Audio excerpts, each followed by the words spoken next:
The next lecture, which is venous intervention, how and when to perform, Dr. Shoaib Padaria. Good afternoon, friends. First of all, let me thank the organizers for giving us an opportunity to present our work on venous interventions, specifically superficial vein interventions. We started this in Jaslok more than 10 years ago, and we've been pretty successful in what we do. We do all sorts of venous interventions, basically deep interventions for deep vein thrombosis, as well as vein interventions for varicose veins, and I'm going to limit my talk today to basically the treatment of varicose veins with non-surgical methods. We all know that varicose veins basically are defined as large, dilated, tortuous veins which are seen in the legs, and it's a pretty common condition. You'll be surprised to know that as far as venous reflux is concerned, this is twice as more prevalent than coronary heart disease, and it's 5 times more prevalent than peripheral arterial disease. While we don't have real figures as far as India is concerned, we can extrapolate some figures from the San Valentino study, which was a population-based study in more than 30,000 people, and which showed that the global presence of varicose veins would be around 7%. And extrapolating that to India, that would mean that there would be more than 84 million people suffering from significant varicose veins in this country. And similarly, the advanced stages where varicose veins lead to ulcers is seen in about 0.5% of the population, and so that means that there are more than 6 million people in this country suffering from venous ulcers, all of whom are potential patients waiting for therapy. Why would cardiologists like us be interested in treating varicose veins? First of all, we are all well versed with various interventional techniques treating blood vessels. Varicose veins are very common, as I just pointed out, and this simple procedure can be used to diversify and supplement our practice in daily work. In order to understand the various ablative techniques which are used for varicose veins, we must have a little idea about the anatomy and the pathophysiology which leads to the formation of varicose veins. We all know that more than 90% of the venous blood from the lower limbs returns back to the heart through the deep veins. And the other 10% goes up through the superficial vein systems, of which there are 2. The great saphenous vein starts from the inner side of the ankle, goes all the way to the groin, and empties into the deep vein, the deep femoral vein, and the valve there is called the saphenofemoral valve. The other system is the short saphenous vein, which starts on the outer side of the ankle, goes behind the knee joint, empties into the popliteal vein, and this is governed by a valve called the saphenopopliteal valve. Apart from these 2 systems, there are other types of veins also, what are called communicating veins. And the communicating veins basically connect the superficial veins to each other, either the great saphenous vein to the short saphenous vein, or the GSV or the SSV to one of their branches. And lastly, we have very important veins which are called the perforator veins. The perforator veins are basically veins which connect the deep system to the superficial system at various levels.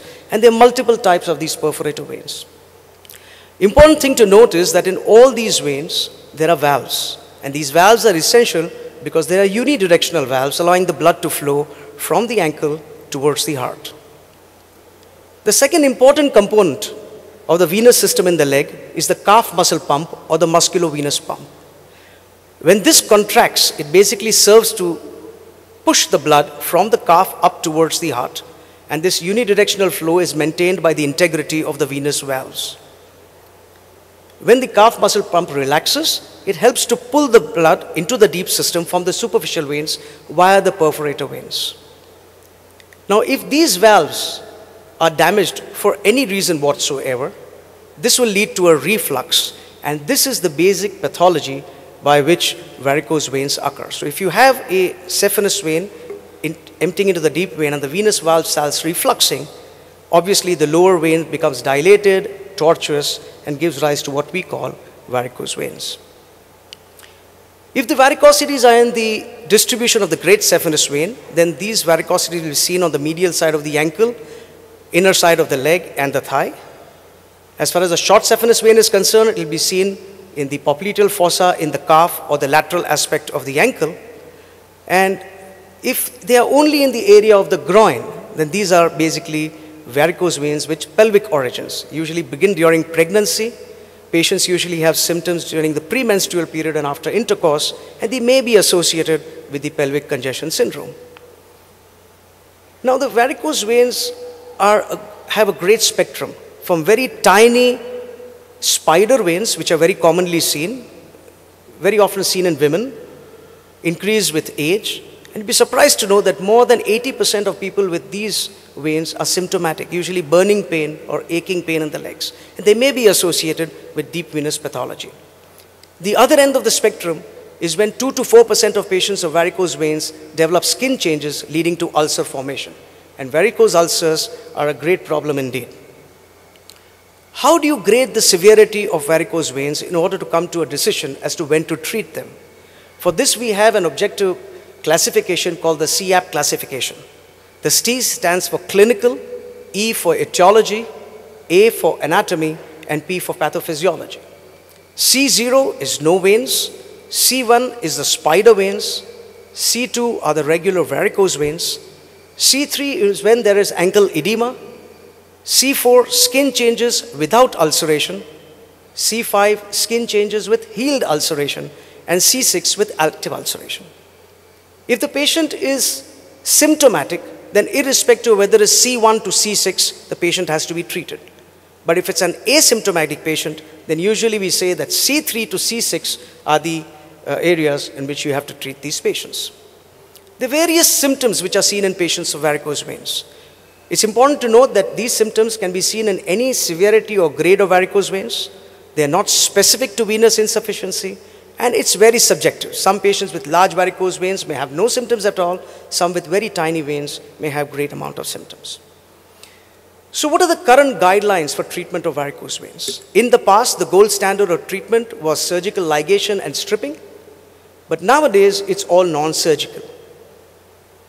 The Union International Phlebology, the American Venous Forum, and NICE have come up with a consensus statement last year which states that endovenous non-surgical procedures should be the first line of treatment for varicose veins. Why? In view of the better results, the lesser complications, and less rates of recurrences as compared to open surgery. So what are these various endovenous procedures which are available? They're basically two. A, chemical ablation procedures, or B, thermal procedures. Chemical procedures are by injecting an acidic solution within the vein, which damages the intima, causes fibrosis, and eventually occludes the vein. And various forms of sclerosant solutions are available: hypertonic saline, sodium tetradecyl sulfate, and polydocanol. Or you can close these veins by damaging the intima by thermal energy. And this thermal energy is produced either by laser or by radiofrequency ablation. Some important considerations here. Should note that most patients will have a combination of large varicose veins along with some reticular veins and spider veins. Different treatment methods may be best for each type of vein involved, or even for different size veins. And therefore, more than one ablation treatment may be required for each patient many a times. How do you do sclerotherapy? For very tiny spider veins and telangiectatic veins, you can use tiny 32, 33, or 34 gauge needles and inject 0.5 or 1% of a sclerosant directly into the vein. This is quite effective, very cost effective, of course, as far as the patient is concerned, but it might require multiple treatment schedules. Nowadays, we also make this sclerosant, convert it into foam, which is a more viscous form of the sclerosant, and inject it into the veins. This is more lasting, gives better results, and can also be used in larger veins. Thermal energy can be produced by laser, which is very commonly used, and we use what is called a diode laser here. And a specific waveform of laser energy is delivered. Currently, the most popular is the 1470 nanomicron laser energy, and this is delivered into the vein by fibers, which are the laser fibers, which can either be a bare-tipped laser fiber or a radial laser fiber. The concept is that thermal energy is delivered into the vein and damages the endothelium. The heat energy can also be generated by radiofrequency ablation techniques. And here, the element which is there on the fiber is slightly longer, about 7 centimeters, so you can treat more of the vein during each sitting. To show you an example of how we do endothermal closure of varicose veins, this is a case with significant varicose veins along the great saphenous vein, and you can see the varicosities below the knee. We are going to use a RFA in this particular case. You can see the RFA fiber, and you get the tip of the element, which is about 7 centimeters in length. And a short video which will show you how we actually do the procedure.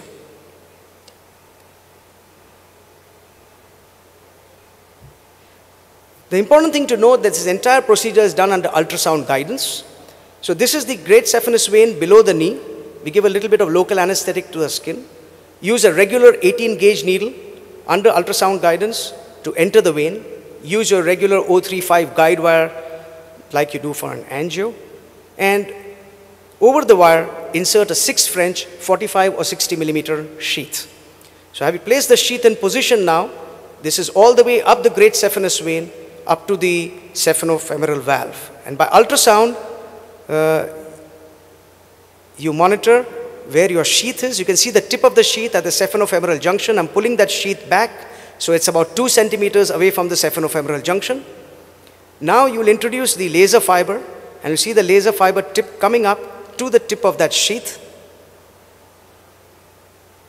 The laser fiber is placed there. So the sheath is there, that's the laser fiber, the RFA fiber. I'll pull the sheath back now about 7 centimeters so that the element, the heating element of the radial fiber is now outside the sheath. And you can see that the tip of the fiber is now 2 centimeters away from the junction. The next important step is to deliver local anesthetic all around the vein, what we call tumescent anesthesia. I'll use a 21-22 gauge needle. You can see the needle under ultrasound guidance, now injecting tumescent anesthesia. This is 50 cc of lignocaine and 500 cc of saline, great dilution. And inject about 100 to 200 cc's of this. It's in the saphenous vein sheath, so it tends to spread all along the vein. And this is the most important part of the thermal ablation procedure, because you do not want to damage any of the surrounding structures or nerves while you're doing the ablation. And therefore, you inject the anesthetic all the way from the SF junction all the way to your point of insertion. Having finished injecting the tumescent, this is the injection pump, what we commonly use a client pump to inject the anesthetic in a controlled fashion. Now in a transverse view, you will see in the center is the RFA fiber, and all around it is the tumescent anesthetic. It's very important to reconfirm once again that you have enough amount of anesthetic. Having done that, you now start delivering the RFA energy. That's the RFA machine. You deliver energy for 20 seconds. You will see the temperature gauge showing 120 degrees centigrade. That's the temperature which is achieved in the element. And that's the element, heating element seen. And you see small bubbles coming up as soon as the element gets heated up. Just before the junction, you will give 2 sessions of 20 seconds each. And then you keep pulling the sheath out for 7 centimeters each time. So you pull the sheath gradually out of the vein. And at the end of the procedure, so this is a schematic method to show you how you keep on pulling it down. End of the procedure, all that you left behind is a tiny little puncture mark like this. This patient is not anesthetized. He gets up and walks off the table. You tie a compression bandage. He returns back after 15 days, and there the veins have totally disappeared. You can treat all types of veins: great saphenous vein, short saphenous vein, non-truncal veins, perforator veins, huge veins like these in the thigh. You just close the underlying great saphenous vein, the overlying superficial varicosity disappears. This is a patient, you can see huge varices arising from the GSV. And the upper end, lower end of the thigh is where I actually have inserted my radial fiber. At the end of the procedure, the veins have collapsed on table itself. You can give good cosmetic result. Lateral vein of the thigh entering into the GSV. Just close the GSV and the entire lateral vein just closes down and disappears. What are the long-term results? There are many studies. To the lack of time, I'm not going to go into that. But in overall, if you use foam sclerotherapy for the great saphenous vein, the results are not that great. 3 years, the occlusion rates are about 80%. But if you use thermal ablation techniques with laser, overall at 3 years, you'll have a 97% occlusion rate. And with radio frequency at 3 years, you'll have 95% occlusion rate. So to conclude, I'd like to point out the differences once again between surgery and endovenous procedures. Surgery is obviously a hospital-based procedure. Endovenous is an outpatient procedure. I do most of my cases in my office. Surgery requires general or spinal anesthetic, while this is done under local anesthetic. Surgery may require 3 to 4 hours. This requires exactly 20 minutes. Patients need to rest for a week and can resume work after 2 to 3 weeks after surgery, while with endovenous procedures, they can resume work the same evening if they want to. And as far as long-term recurrences are concerned, which is very, very important, with surgery, documented rates of recurrence are between 10 to 25% at 5 years, while with ablation procedures, thermal ablation procedures, it's about 2 to 5% at 5 years. Thank you very much.